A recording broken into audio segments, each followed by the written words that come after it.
నమస్కారం. ప్రేక్షకులందరికీ శుభోదయం. ఈనాటి శుభయోగం శీర్షికన ఆదివారం సందర్భంగా సూర్యారాధనలో ఉన్నటువంటి రహస్యాలేంటో పరిశీలిద్దాం. సూర్యభగవానుడు ప్రత్యక్ష సాక్షీభూత దైవం. సూర్యభగవానుణ్ణి ఆరాధన చేస్తే త్రిమూర్తులను ఆరాధించిన ఫలితం కలుగుతుంది. ఎందుకంటే బ్రహ్మస్వరూపముదయే మధ్యాహ్నేతు మహేశ్వర అస్తమానే స్వయం విష్ణు త్రయీమూర్త దివాకర అంటుంది శాస్త్రం. అంటే ఉదయం పూట బ్రహ్మగా, మధ్యాహ్నం పూట మహేశ్వరుడిగా, సాయంకాలం పూట విష్ణువుగా త్రిమూర్త్యాత్మకంగా సూర్యభగవానుడు భక్తులందరినీ అనుగ్రహిస్తున్నాడని ఈ శ్లోకంలో ఉన్న అంతరార్థం. అందుకే ఆదిత్య త్వమేవ ప్రత్యక్షం బ్రహ్మాసి, త్వమేవ ప్రత్యక్షం విష్ణురసి, త్వమేవ ప్రత్యక్షం రుద్రోసి అంటుంది ఉపనిషత్తు. ఉపనిషత్తు ఇంకా సూర్యుడి గురించి ఏం చెప్తుందంటే ఆదిత్యాద్ వాయుర్జాయతే, ఆదిత్యాద్ ఆపోజాయతే, ఆదిత్యాద్ భూమిర్జాయతే, ఆదిత్యాత్ వ్యోమోజాయతే, ఆదిత్యాత్ జ్యోతిర్జాయతే అంటుంది ఉపనిషత్తు. అంటే సాక్షాత్తు పంచభూతాత్మకమైనటువంటి విశ్వం మొత్తం కూడా సూర్యుడి అధీనంలో ఉందని అర్థం. సూర్యుడు పంచభూతాత్మకుడు అని అర్థం. కాబట్టి పంచభూతాల అనుగ్రహం లభించాలన్నా సూర్యుని ఆరాధన చేయాలని ఉపనిషత్తు మనకు తెలియజేస్తుంది. సూర్యుడి గురించి విష్ణు పురాణం ఏం చెప్పిందంటే కదాచ నా అస్తమేతి నోదేతి అంటుంది విష్ణు పురాణం. అంటే ఎప్పుడూ ఉండేవాడికి ఉదయము లేదు అస్తమయము లేదు అని అర్థం. అందుకే విష్ణు పురాణంలో ఒక శ్లోకం ఉంది, నైవాస్తమనమర్కస్య నోదయ సర్వదాసత ఉదయాస్తమానాఖ్యాం హి దర్శనం రవే అంటుంది విష్ణు పురాణం. అంటే సూర్యుడు ఎప్పుడూ ఉంటాడు, ఎప్పుడూ ఉండేవాడికి ఉదయము లేదు అస్తమయము లేదు. సూర్యుడు కనపడటం కనపడకపోవటం ఉదయ అస్తమయాలుగా భావించాలని, సూర్యుడు ఎల్లప్పుడూ ఉంటాడని విష్ణు పురాణంలో చెప్పారు. అలాగే సూర్యుడి నుంచి వచ్చేటటువంటి ప్రధానమైనటువంటి సప్త కిరణాలు కూడా గ్రహాలకు సంకేతమని, సూర్యుడి నుంచి వచ్చే కిరణాల ద్వారా అనారోగ్య సమస్యలన్నీ తొలగింపజేయచ్చని కూడా విష్ణు పురాణంలో మనకు చెప్పడం జరిగింది.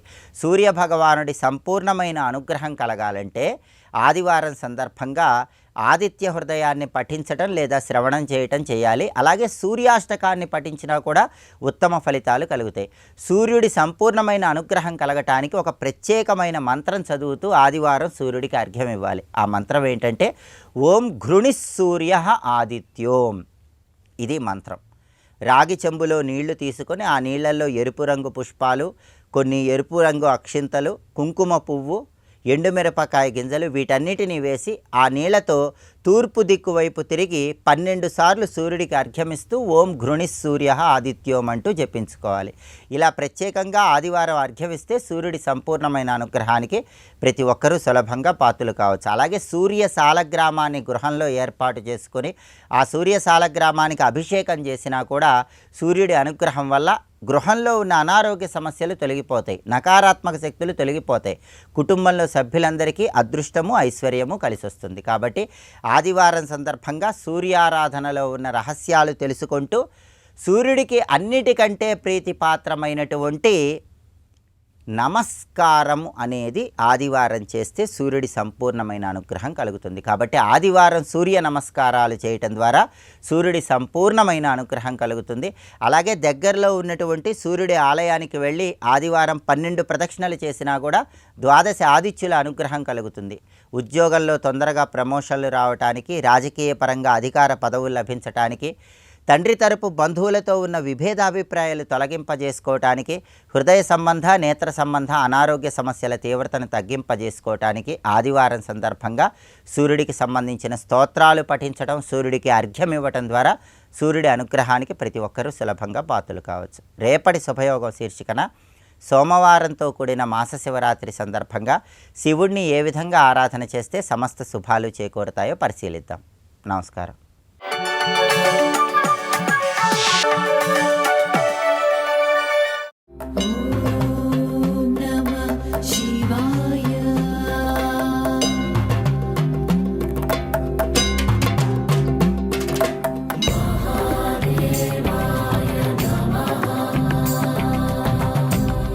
స్వధర్మ విద్ధర్మ పరో మహాత్మా సుమానదో మాన వివర్జిత స్వయం. కాశీలో ఉండవలసినది ధర్మము తెలుసుకొని ధర్మమును ఆచరించాలి. అదే తెలిసినంత ధర్మాన్ని ఆచరిస్తున్నామని కాకుండా తెలుసుకుంటూ ధర్మాన్ని ఆచరించాలి. ఇక్కడ ఏదో కొంత తెలుసుకున్నాం వచ్చాం, మళ్ళీ పెద్దల ద్వారా తెలుసుకుంటూ చేయగలిగినంత చేయాలి. కనుక తెలుసుకోవడం, తెలుసుకున్నది చెయ్యగలగడం. ఈ రెండు చేయడాన్నే స్వధర్మవిత్ ధర్మపర. సుమానదో మానవివర్జిత. సుమానదో తాను ఇతరుల్ని గౌరవిస్తాడు, ఇతరుల నుంచి తాను గౌరవాన్ని ఆశించడు. అది తెలుసుకోవాలి. మనల్ని అందరూ గౌరవించారా లేదా చూడడం కాదు, మనం ఇంకొకరిని గౌరవించడం నేర్చుకోగలగాలి. అది కాశీలో అత్యంత ముఖ్యమైనది. ఇది అమానినా మానదేన కీర్తనీయ సదాహరిహి అని చైతన్య ప్రభు శిక్షాష్టకంలో చెప్పారు. ఇది ఉత్తమ లక్షణం. అది అమాని మానదో మాన్య లోకస్వామి త్రిలోక ధృక్ అంటూ విష్ణు శాస్త్రంలో కూడా ఈ మాటే చెప్పుకున్నామండి. అవతల వాడు రెస్పెక్ట్ ఇచ్చాడా లేదా, నాకు తగిన గౌరవం ఇచ్చాడా లేదని తగతగలాడిపోవడం కాదు, నువ్వు ఇంకోటి తగిన గౌరవం ఇవ్వు. అదే ఇక్కడ చేస్తున్నాడు. సుమానదో అవతల వారికి మంచి మానమును గౌరవాన్ని ఇచ్చేవాడు. మాన వివర్జిత స్వయం. తన గౌరవాన్ని నాశించేటంటే అహంకారం పెరుగుతుంది. ఇది తెలుసుకోవాల్సింది.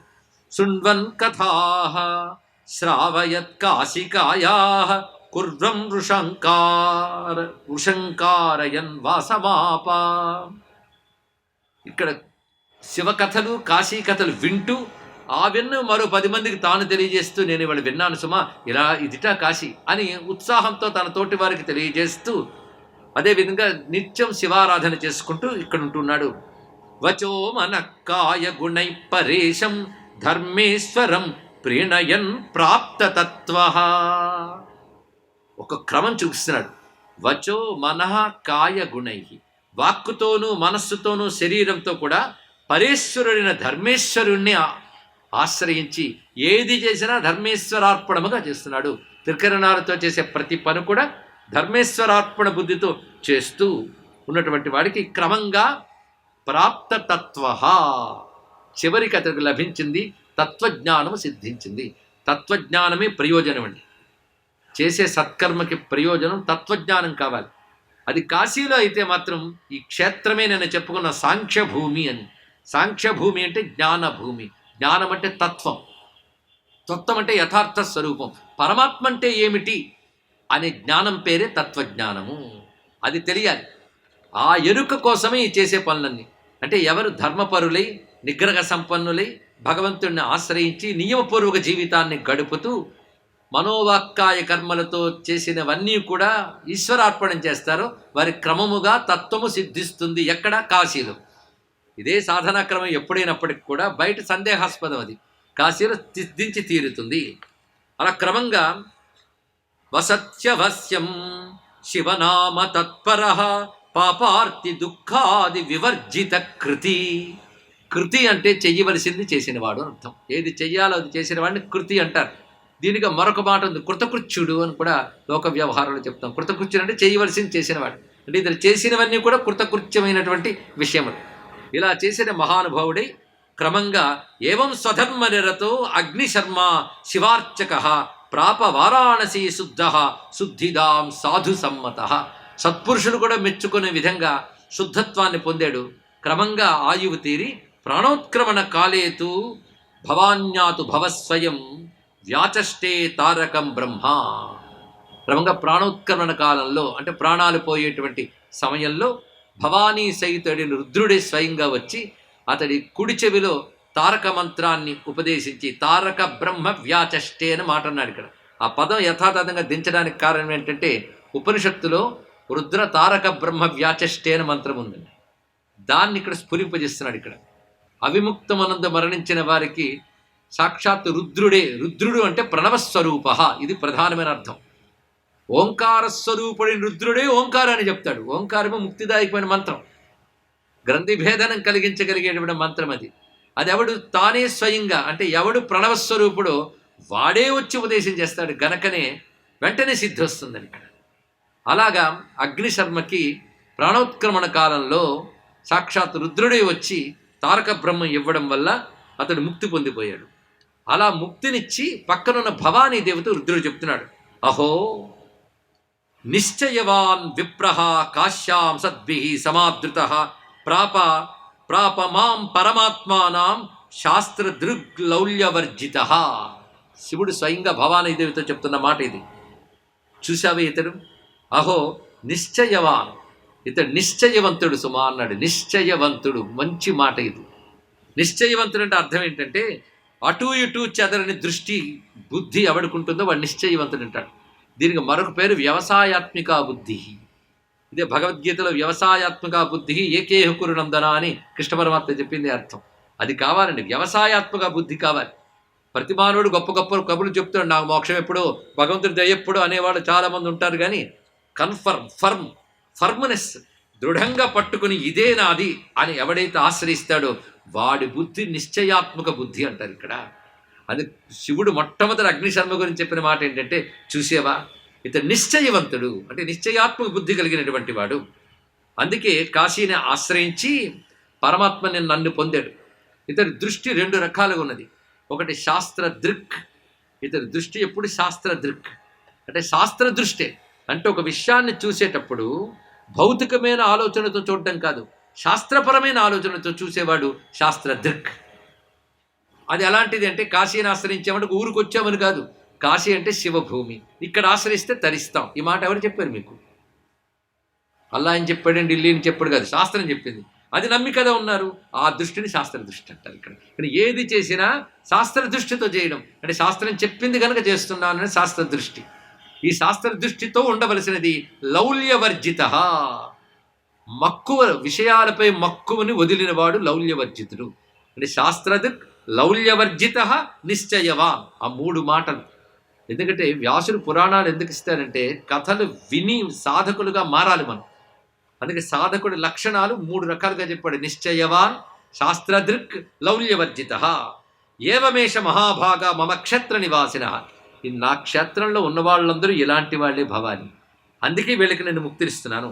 అగ్నిశర్మ యథా ప్రాప్త ప్రాప్స్యంతి పరమం పదం రాగద్వేష వివర్జిత దృఢధర్మా. అగ్నిశర్మ ఎలాగైతే పరంపదాన్ని పొందాడో, కాశీలో ఉంటూ రాగద్వేషాలు లేని వాళ్ళు, దృఢమైన బుద్ధి కలవాళ్ళు, ధర్మమునందు నిశ్చయమైన బుద్ధి కలిగి పాపముల యందు ఆసక్తి లేనటువంటి వారు ఇదే విధంగా నన్ను పొందుతారు సుమా. స్వస్తి.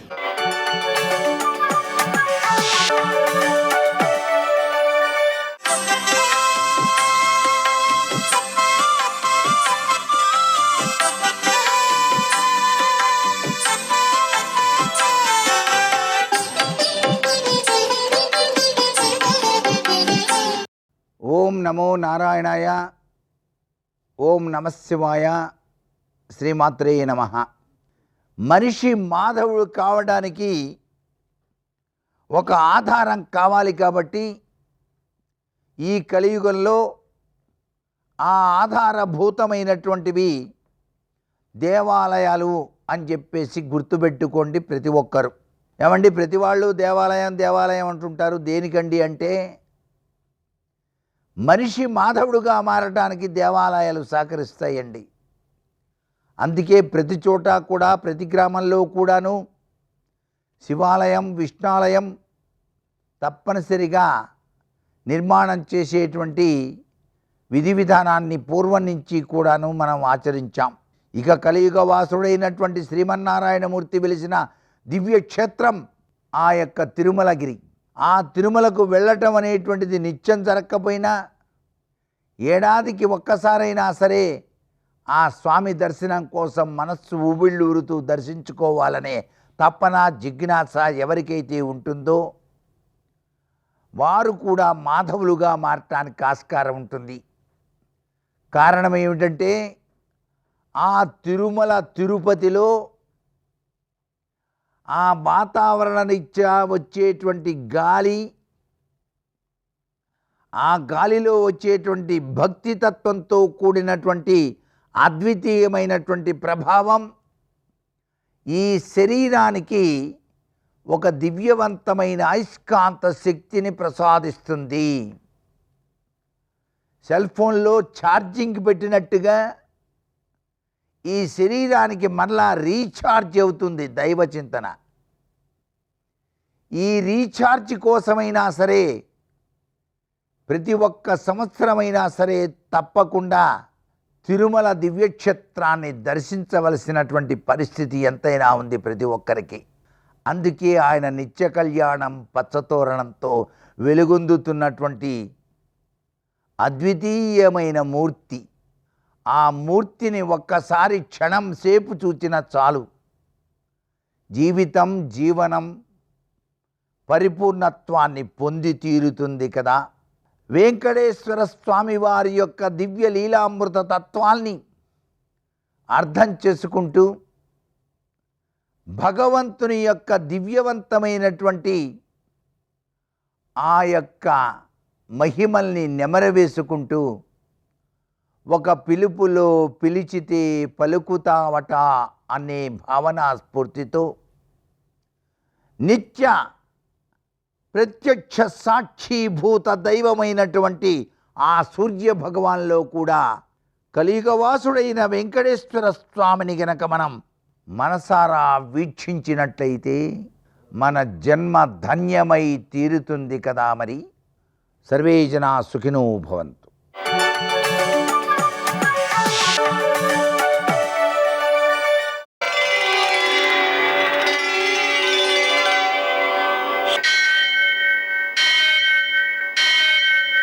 सहस्रशीर्षं देवं विश्वाक्षं विश्वशम्भुवं विश्वं नारायणं देवमक्षरं परमं पदं विश्वतः परमां नित्यं विश्वं नारायणगुं हरिं विश्वमेवेदं पुरुषस्तद्विश्वमुपजीवति पतिं विश्वस्यात्मेश्वरगुं शाश्वतगुं शिवमच्युतं नारायणं महाज्ञेयं विश्वात्मानं परायणम्.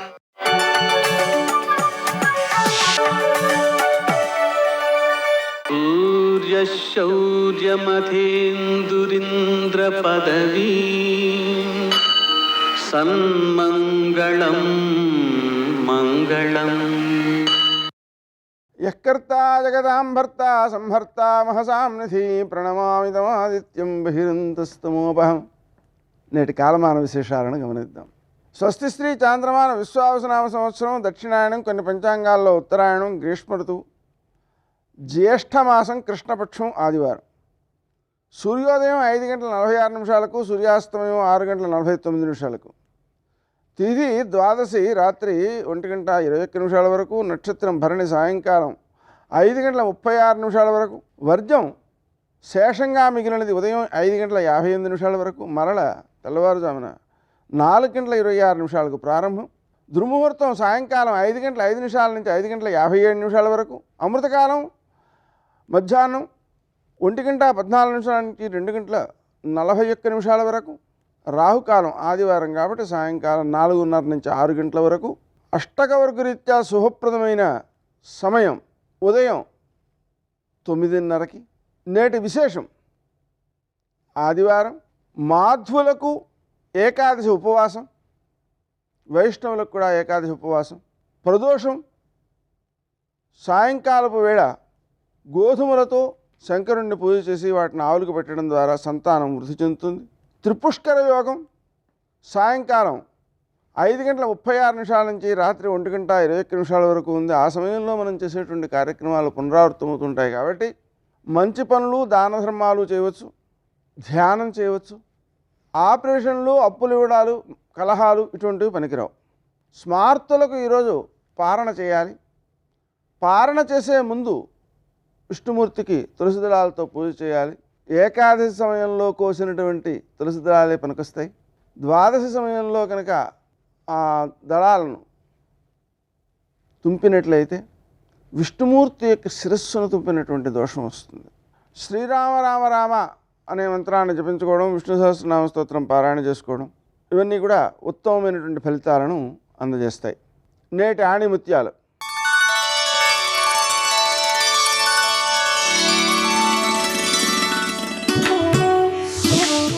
లక్ష్యాన్ని సాధించలేని జ్ఞానం నిరుపయోగమైనది.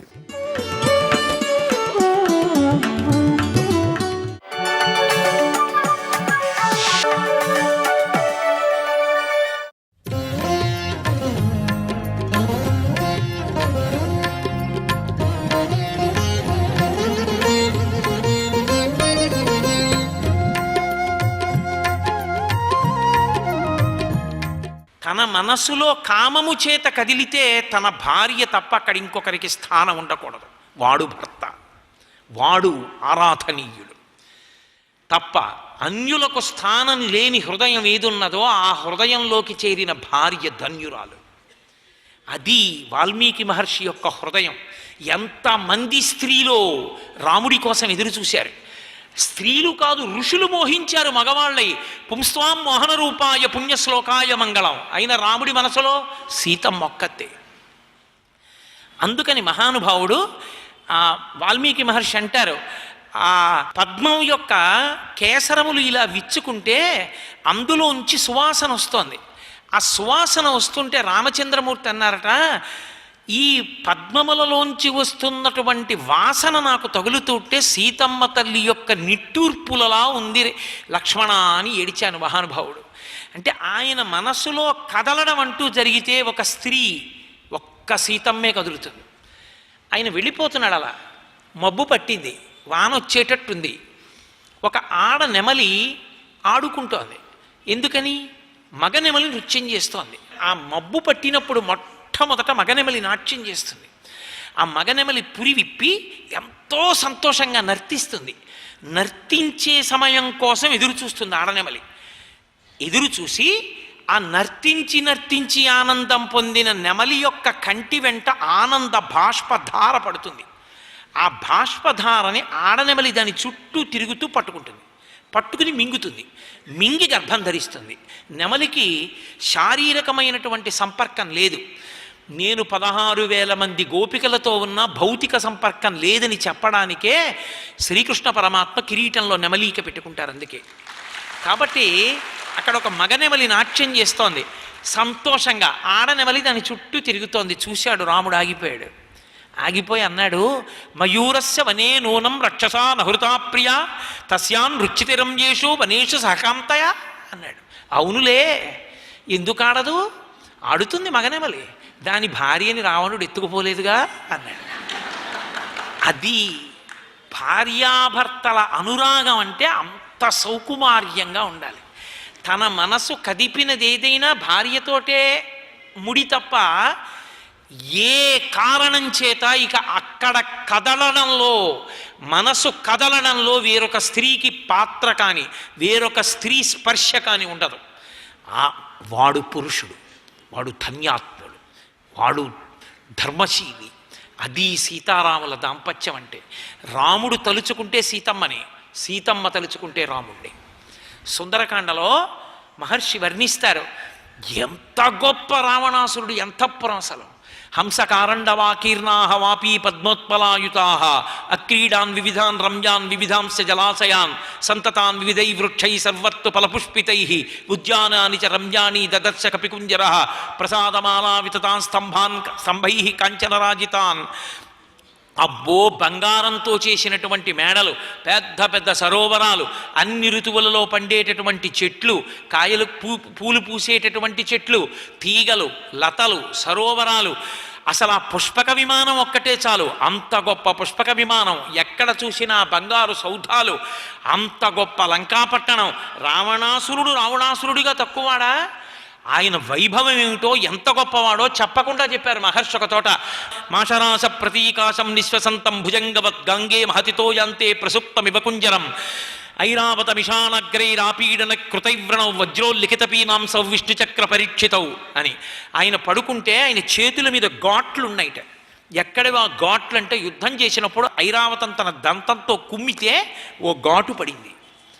శ్రీ మహావిష్ణువు సుదర్శన చక్రం ప్రయోగిస్తే ఇక్కడ తెగింది, దాని ఘాటు పడింది. ఏమిటి? విష్ణువు యొక్క సుదర్శన చక్రానికి.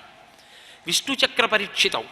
అటువంటి వాడు, అంతటి మహావీరుడు. సర్వం శ్రీ ఉమామహేశ్వర పరబ్రహ్మార్పణమస్తు. స్వస్తి.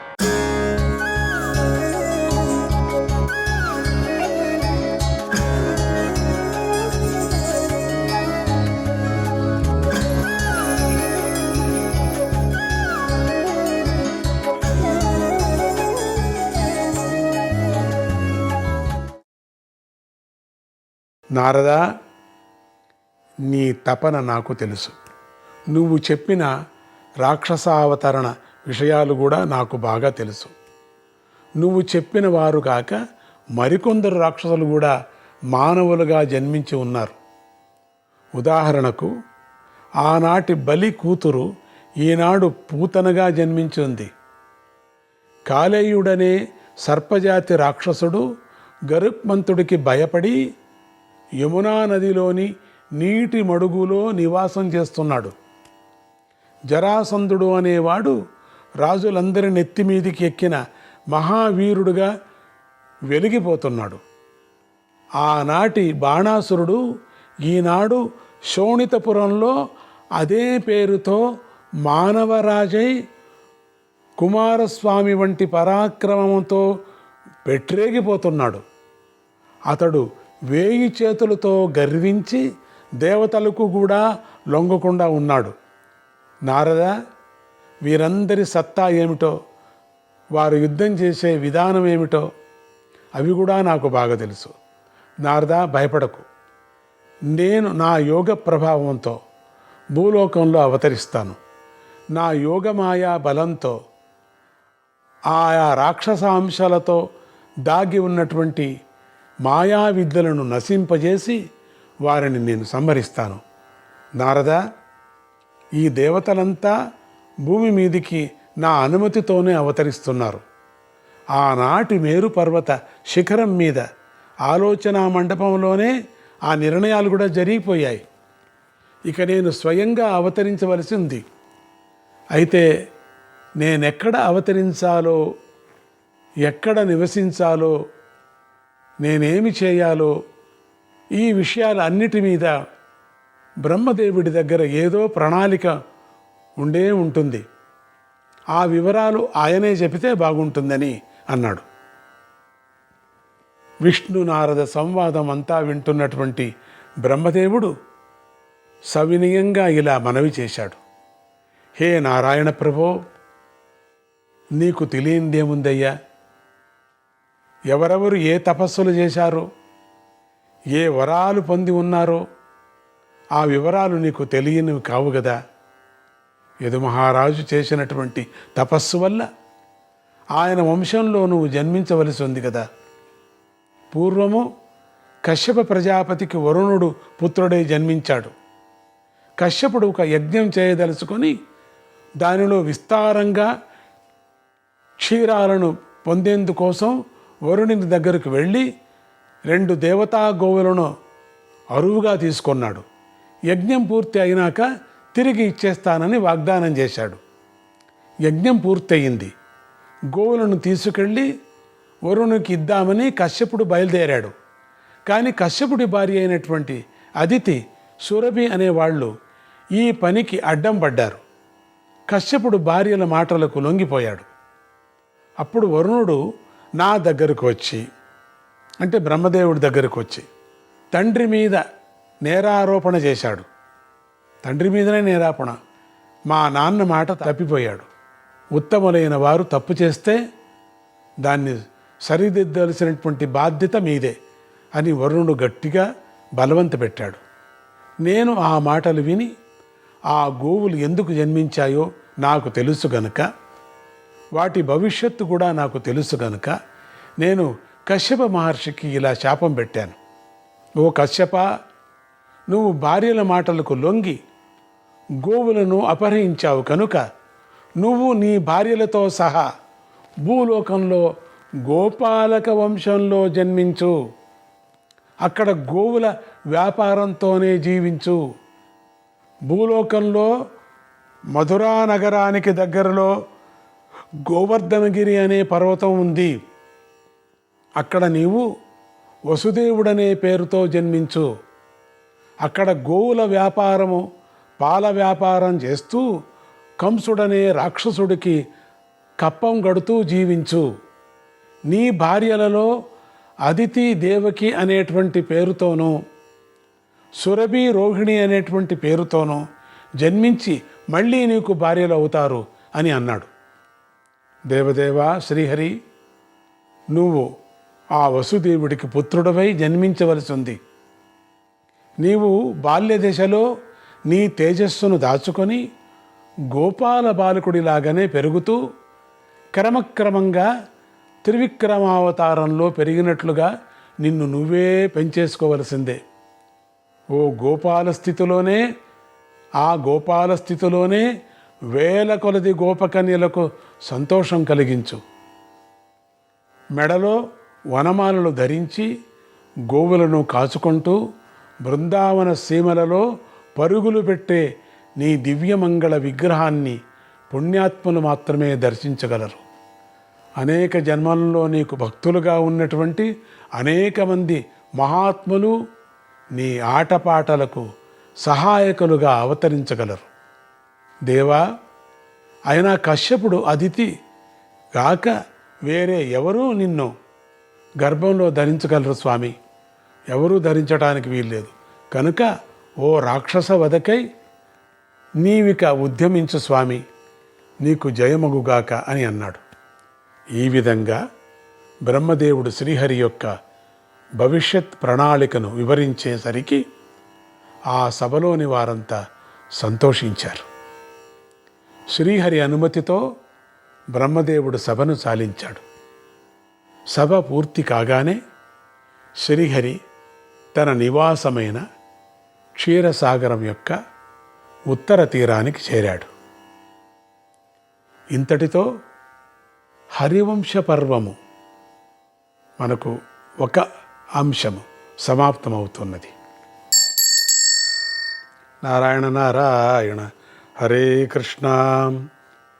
జన్మాద్యతోన్వయాది ఇతరతచార్దేష్విఘ్నస్వరాట్ తేనే బ్రహ్మహృదాయ ఆదికవియే ముహ్యంతి యశూరయాగ తేజో వారిమృదా యథా వినిమయో యత్ర త్రిసర్గో మృషా దామ్నా స్వేన సదా నిరస్తకుహకం సత్యం పరం ధీమహి. రే నారాయణ కృష్ణ కృష్ణ. శ్రీకృష్ణావతరణం. ఆ విధంగా దేవసభ పూర్తి అయిన కొద్ది కాలానికి త్రిలోకహితకాంక్షి అయినటువంటి నారద మహర్షి ఏ ఏ దేవతలు ఏ ఏ విధంగా భూమి మీదికి అవతరించారో గమనించుకొని ఇక శ్రీహరి భూమి మీదికి దిగి రావటానికి మార్గం సులభం చేయాలనే ఉద్దేశంతో సరాసరి మధురా నగరానికి వెళ్ళాడు.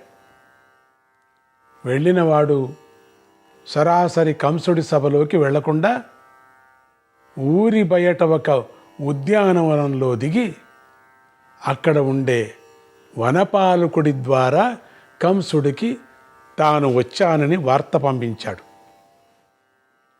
నారద మహర్షి ఏమిటండి, అందరికీ తెలుసు, అన్ని యుగాలలో కదా, వచ్చానని వార్త పంపించేశాడు.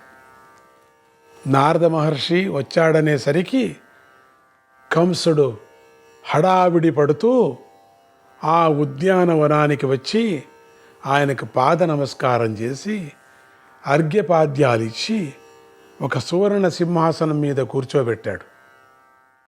నారద మహర్షి కంసుడి వంక కరుణతో చూస్తూ ఇలా అన్నాడు, వీరా, నువ్వు నన్ను ఎంతో ఆదరంగా పూజించావు, నాకు చాలా సంతోషమైంది.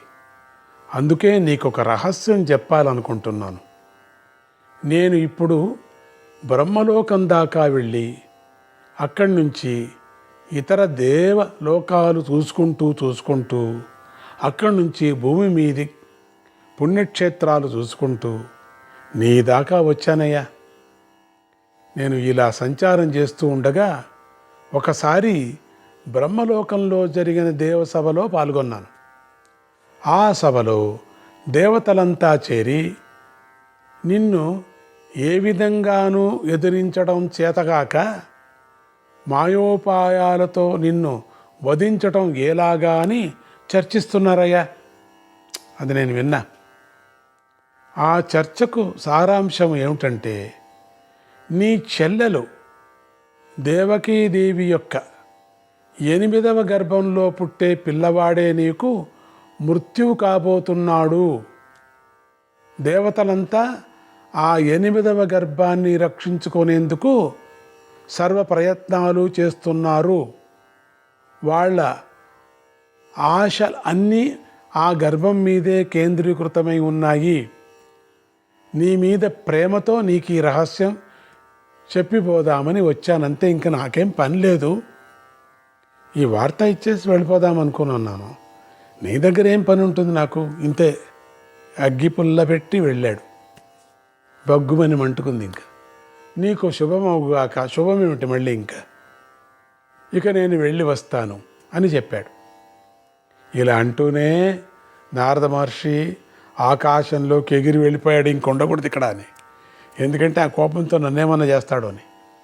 కంసుడు ఒక్క క్షణం పాటు విలవిలలాడిపోయాడు. కానీ అంతలోనే తేరుకొని తన మంత్రులందరినీ పిలిచి బిగ్గరగా నవ్వుతూ ఇలా అన్నాడు, నారదుడు చెప్పిన మాటలను మనం పెద్దగా పట్టించుకోవలసిన పని లేదు. ఆయన మొదటి నుంచి హాస్యగాడి వంటి వాడే. నేను నిద్రపోతున్నప్పుడు, మద్యపు మత్తులో ఉన్నప్పుడు కూడా ఆ దేవతలు నన్నేమీ చేయలేరు. అయినా వాళ్ళు దాడి చేసేదాకా మనం ఎందుకు ఊరుకోవాలి? గుర్రపు రూపంలో ఉన్నటువంటి కేశీ రాక్షసుడికి, ప్రలంబాసురుడికి, ధేనుకాసురుడికి, వృషభ రూపంలో ఉన్నటువంటి అరిష్టాసురుడికి, పూతనకు, కాళీయుడికి అందరికీ కబురు చేయండి. అందరూ ఇక్కడ చేర్చండి. ఎంతమంది ఉన్నారు చూడండి.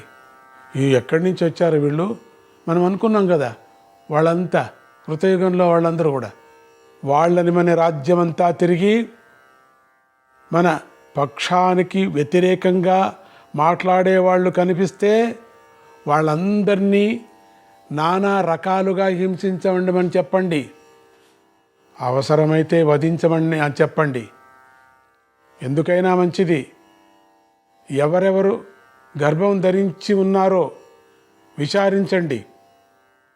ఇలా అన్నానని మీరేమీ భయపడవద్దు.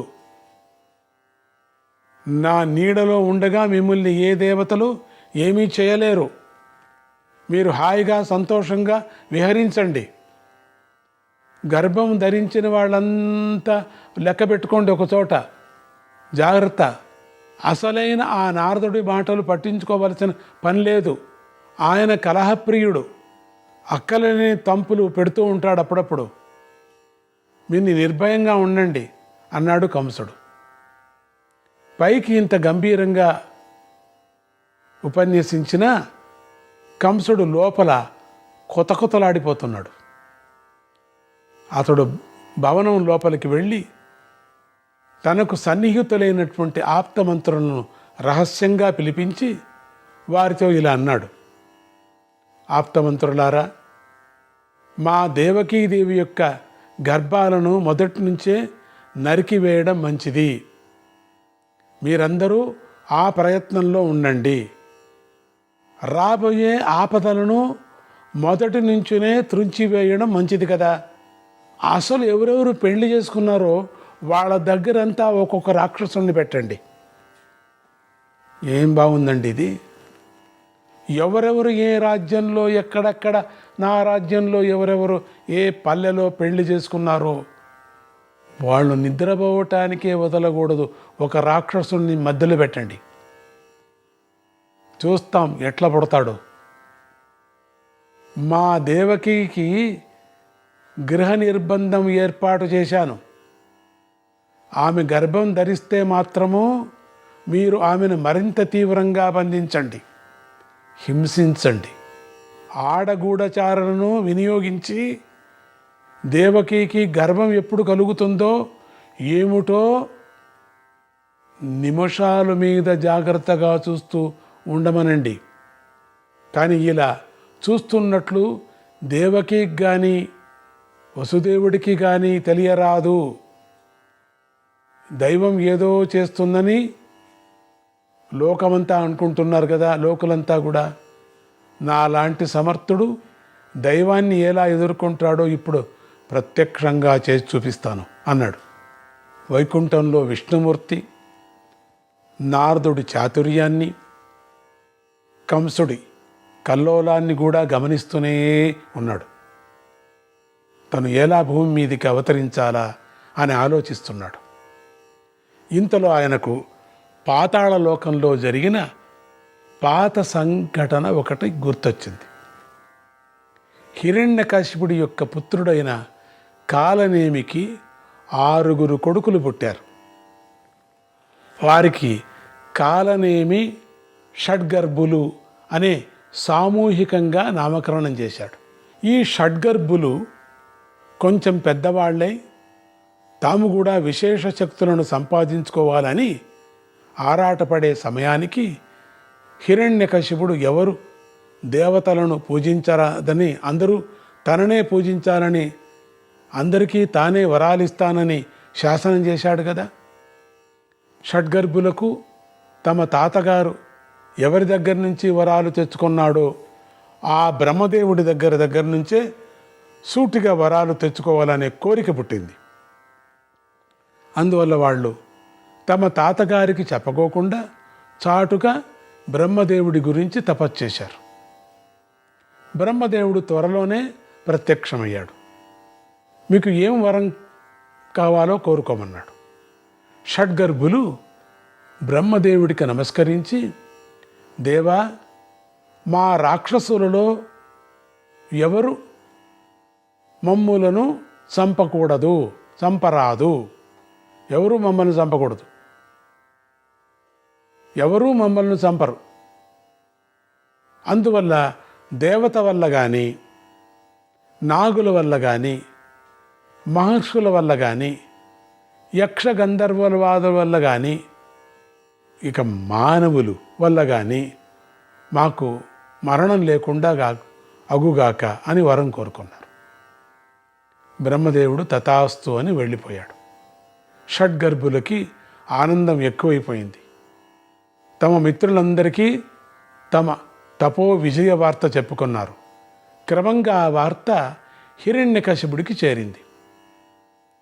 తన ఇంటి వాళ్లే తన ఆజ్ఞను ధిక్కరించి ప్రవర్తించినందుకు హిరణ్యకశిపుడు మండిపడి క్రోధావేశంతో తన మనవళ్లను ఇలా శపించాడు.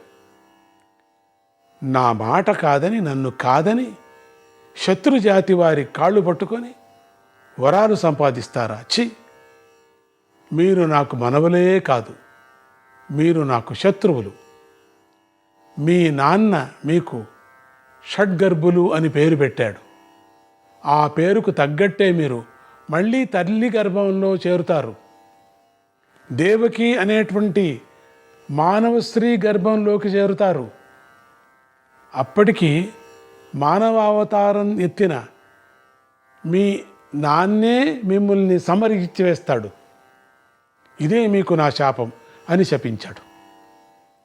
ఇదంత కొత్త విచారంగా ఉందండి. ఇది చాలా అద్భుతంగా ఉంది.